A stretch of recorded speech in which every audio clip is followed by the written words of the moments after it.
Assalamualaikum warahmatullahi wabarakatuh. Di video kali ini kita akan belajar mengenai bahasa surat. Pembahasan ini merupakan pembahasan lanjutan dari video sebelumnya, yaitu membahas mengenai bahasa baku. Di video kali ini kita akan membahas bahasa surat dari segi bahasa efektif. Bahasa efektif adalah bahasa yang secara tepat dapat mencapai sasarannya. Bahasa efektif dapat dikenali dari pemakaian bahasa yang sederhana atau wajar, ringkas, jelas, sopan, dan menarik. Yang pertama, sederhana. Sederhana berarti bersahaja, lugas, mudah, tidak berbelit-belit, baik pemakaian kata-katanya maupun kalimat-kalimatnya. Untuk itu, hendaklah dipakai kata-kata yang biasa dan lazim digunakan. Contoh, dengan ini kami beritahukan kepada saudara bahwa program praktik lapangan mahasiswa S1 dilaksanakan dari tanggal 6 Februari sampai dengan 17 Juni 2021. Sehubungan dengan itu, bersama ini kami kirimkan daftar mahasiswa yang akan berpraktik di sekolah saudara.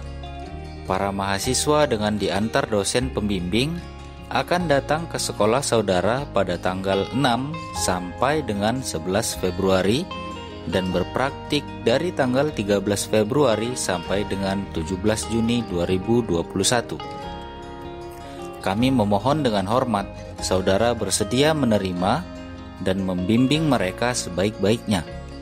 Atas perhatian dan kerjasama yang baik, kami ucapkan terima kasih.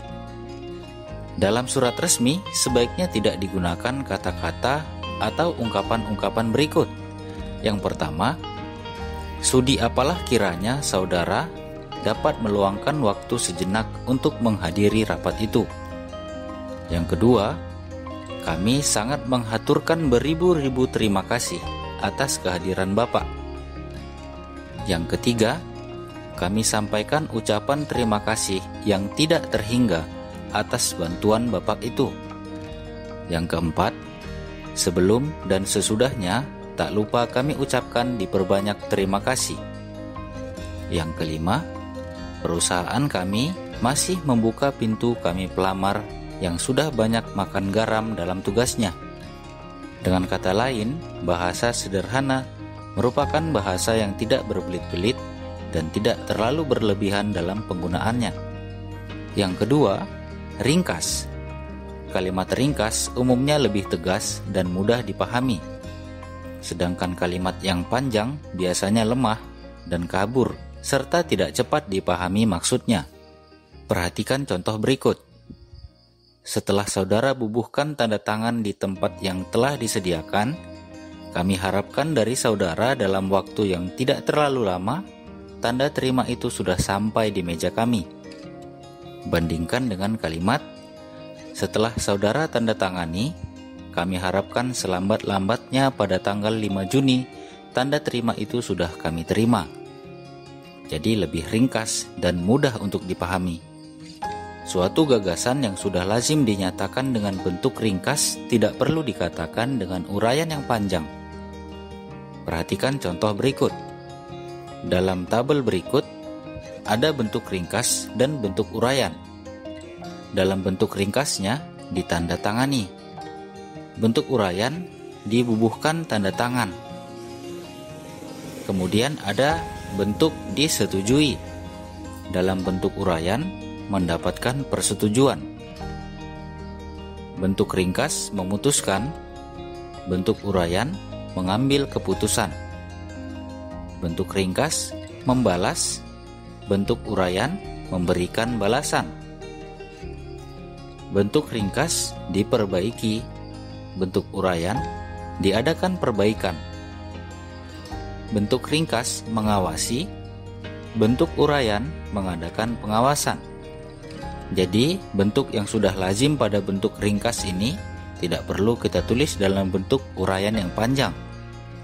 Di samping bentuk uraian, bentuk mubazir harus dihindarkan.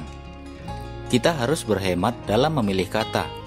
Contoh, bentuk mubazir berdasarkan pada usul itu bisa kita jadikan kalimat yang lebih hemat atau ringkas berdasarkan usul itu. Kemudian ada kalimat mengutamakan bagi kepentingan umum. Sebaiknya kita tulis dalam bentuk kalimat mengutamakan kepentingan umum.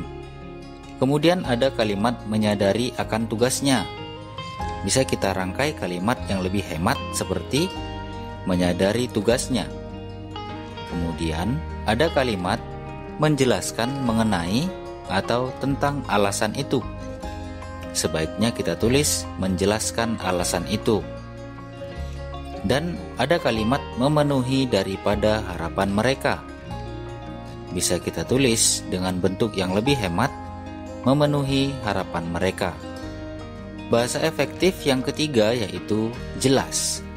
Jelas berarti tidak samar-samar, tidak meragukan, tidak mendua makna atau ambigu, atau tidak menimbulkan salah paham. Perhatikan contoh berikut. Meskipun dia sakit, Toto tetap masuk sekolah. Bisa kita tulis dalam bentuk yang lebih jelas. Meskipun sakit, Toto tetap masuk sekolah. Kemudian ada kalimat yang merasa kehilangan jam tangan di ruang H10 dapat diambil di kantor TU. Dalam bentuk kalimat yang jelas, bisa kita tulis seperti yang merasa kehilangan jam tangan di ruang H10 harap mengambilnya di kantor TU. Contoh kalimat yang mendua makna atau ambigu. Kita lihat kalimatnya. Surat ini sudah dikirim rektor pada tanggal 5 Juni 2020. Bisa kita tulis dalam kalimat yang lebih jelas. Surat ini sudah dikirimkan oleh rektor pada tanggal 5 Juni 2020. Atau surat ini sudah dikirimkan kepada rektor pada tanggal 5 Juni 2020. Jadi, dalam kalimat yang jelasnya sudah ada dua makna yang berdiri sendiri. Sedangkan pada kalimat yang ambigu, kalimat tersebut bisa menimbulkan penafsiran yang berbeda makna. Kemudian, ada kalimat saya tidak menyetujui dan menolak usul itu. Bisa kita tulis dalam kalimat yang lebih jelas dan tidak ambigu, saya menolak dan tidak menyetujui usul itu. Atau, saya tidak menyetujui dan tidak menolak usul itu. Jadi, kalimatnya bisa kita tulis dan kita sampaikan lebih jelas, tidak menimbulkan makna ganda atau ambigu. Bahasa efektif yang keempat yaitu sopan.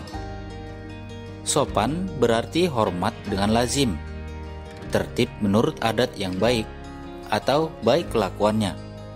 Dalam surat menyurat resmi, bahasa sopan itu dapat dicapai dengan beberapa cara, yaitu yang pertama, menggunakan kata-kata yang sopan atau halus. Yang kedua, menggunakan kata sapaan atau kata ganti. Yang ketiga, menggunakan kata-kata resmi atau bukan kata sehari-hari. Perhatikan contoh pada tabel berikut ini. Ada kalimat yang memiliki makna kurang sopan, seperti saudara terpaksa dipecat karena melanggar peraturan disiplin pegawai negeri sipil. Pada kalimat tersebut, kata dipecat bisa kita ganti dengan pilihan kata yang lebih halus atau lebih sopan, seperti diberhentikan atau di PHK. Contoh kalimat yang kedua, surat Anda sudah kami terima dengan baik. Pada kalimat ini, kita bisa menggunakan sapaan seperti saudara atau bapak. Jadi tidak menggunakan kata Anda. Yang kelima yaitu menarik. Bahasa yang menarik berarti dapat membangkitkan perhatian, tidak membosankan, dan dapat mengesankan pada angan-angan pembaca. Dalam surat menyurat resmi, untuk menarik perhatian dapat digunakan dengan cara menggunakan kalimat bervariasi, paragraf induktif, atau dengan gaya bahasa. Perhatikan contoh kalimat yang bervariasi berikut. Kami mengharapkan bantuan saudara untuk mengirimkan tanda terima yang terlampir ini. sesudah buku-buku saudara terima. Data tersebut sangat kami perlukan sebagai alat kontrol apakah buku itu sudah diterima oleh yang berhak.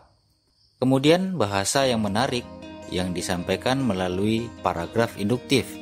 Paragraf induktif ialah paragraf yang kalimat utamanya di akhir paragraf. Paragraf diawali dengan kalimat-kalimat penjelas, kemudian diakhiri dengan kalimat utama yang berisi ide pokok. Paragraf induktif cocok digunakan untuk surat-surat permohonan atau surat lamaran pekerjaan. Kemudian menggunakan gaya bahasa. Gaya bahasa yang sering digunakan dalam surat menyurat resmi ialah gaya pelembut atau eufemisme. Gaya pelembut itu berupa ungkapan yang halus atau sopan untuk menggantikan ungkapan yang dirasakan kasar, tidak menyenangkan, atau menyinggung. Contoh, dengan sangat menyesal, lamaran saudara kami tolak. Kami tolak bisa kita ganti dengan pilihan kata kami kembalikan. Jadi kalimatnya terkesan lebih halus. Kemudian, putra bapak memang agak bodoh dan malas. Nah, kata bodoh dan malas pada kalimat itu kita bisa ganti untuk memberikan nilai yang lebih halus menggunakan diksi kurang pandai dan kurang rajin.